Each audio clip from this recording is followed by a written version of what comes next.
Lahat ba ng tubig pare-pareho? Water o tubig? Yun ang pag-uusapan natin ngayon. Hi, I am Tito Q and welcome to my channel.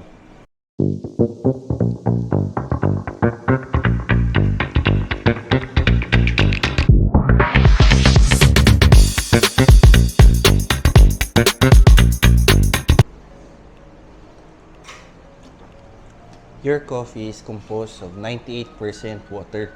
So, gaano nga ba ka-importante ang tubig sa kape? During roasting stage, may mga minerals na nawawala kasabay ng moisture. Ang mga minerals na... Teka lang, saan yung camera? Oh, andyan na pala kayo.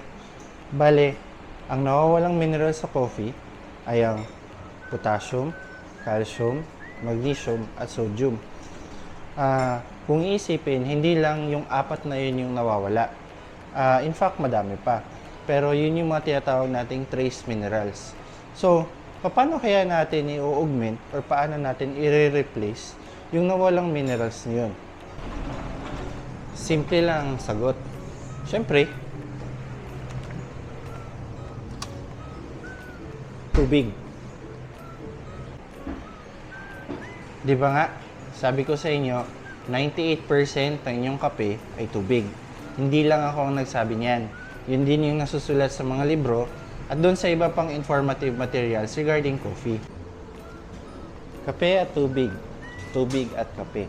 Sa aking pananaw, ang kape ay isang malaking puzzle picture kung saan madami itong pyesa or madaming puzzle pieces. At yung puzzle pieces na yon ay importante para makabuo or makabrew ako ng masarap na coffee. Ngayon, ang isa sa mga bagay na kailangan natin i-consider ay ang tubig. Technically, ang iyong coffee ay na-harvest na masarap at na-roast siya. So during the roasting process, nawawalan siya ng minerals, nawawalan siya ng moisture, at dahan-dahan ding nawawala ang kanyang caffeine. Sa aspetong yan, doon tayo bumawi sa minerals. Since may nawala, kailangan meron tayong ibalik or i-compensate. Doon napapasok ang tubig. So, ang tubig na kailangan natin para dito ay dapat mayroong sapat na mineral content na babagay sa ating kape. Nasa usapang tubig pa rin tayo, mga tits. Well, sa harapan ko ay mga tubig. Pero, may pinagkaiba na sila. Kasi, sa bawat basong meron dito or nasa harapan ko, meron na tayong dinagdag na additives. Ito ang control natin, isang distilled water. So, technically speaking, ang kanyang TDS or total dissolved solids or ang kanyang water hardness or softness ay nasa 0. At ito naman, ang ating tubig na hinaluan ng calibrate water solution.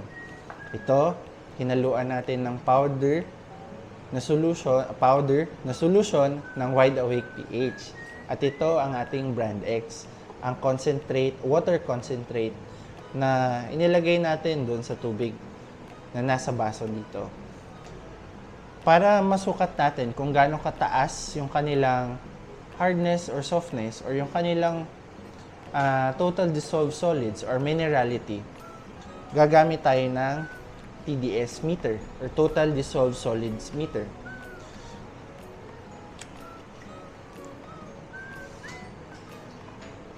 Ang tubig na ginamitan ng calibrate ay umaabot ng 203 parts per million.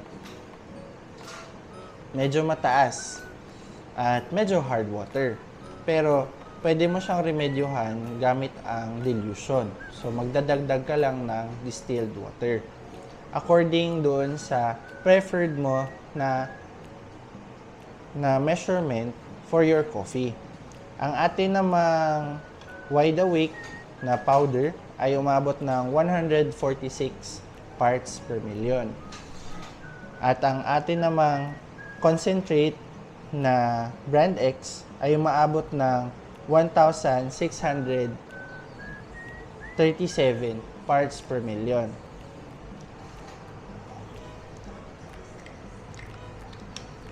Ngayon, kung tatanungin nyo ko, bakit ganun kataas yung kanyang TDS or Total Dissolved Solids?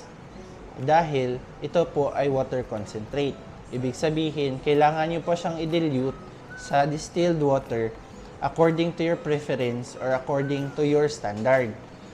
Ang ginagawa po ng ating TDS meter ay i-measure ang water softness at hardness. Hindi po niya mini-measure kung anong specific minerals ang meron sa coffee. Kaya, every now and then, it's a trial and error. Kailangan mong aralin. Mababatid mo yung effect ng water softness at hardness ng tubig sa kape. Kapag masyadong dry ang iyong coffee, most probably, masyadong mataas or masyadong hard ang water na ginamit.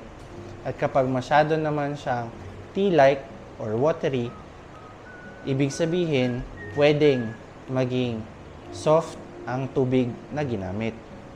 In general, there should be a harmonious relationship between coffee and water since 98% ng iyong kape ay tubig. Masarap na ang kape mo. Kailangan mo lang dagdagan ng masarap na tubig. At always remember, there's no perfect science when it comes to coffee. It's always trial and error. Peace.